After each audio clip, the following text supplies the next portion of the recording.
شاید بعضی وقتا میشستیم که فقط شام بدم. چه میدونستیم حسین برای ما نقشه چینده.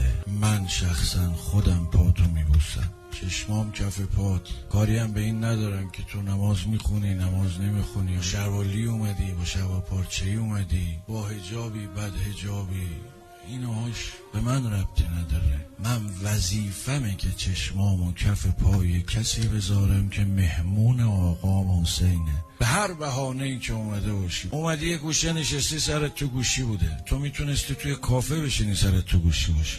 اما امام حسین ببین کم کم دون میپاشه برات، آروم آروم میارته وسط اون که سرت تو گوشیه. یهو یه چیزی میاد، مطلبی از تو روزه، یه کلامی که تو رو به هم بریزه. ببین همونجا که دل تو زیر و رو میکنه کار همین آقاست. ما هم خیلی وقتا بچگی همون تو روزه میرفتیم میشستیم، حواسمون نه به منبر بود نه به روزه خون بود. شاید بعضی وقتا میشستیم که فقط شام بدن. چه میدونستیم حسین برای ما نقشه چینده، چه میدونستیم حسین برای ما دون پاچیده، چه میدونستیم آقا میخواد با ما چی کار کنه. خوب کردی هر کاری کردی آقا، دمت گرم. هیچ کی مثل تو نتونسته اینجوری ما رو سید کنه.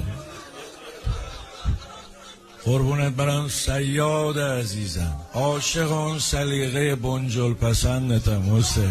آخه کی منو تو این عالم آدم حساب میگه؟ حالا که فهمیدی امام حسین برات نقشه داره، با نقشه امام حسین برو جلو، بعد نمیبینی. صلی الله علیک یا بهترین مولا، عزیزترین مولا.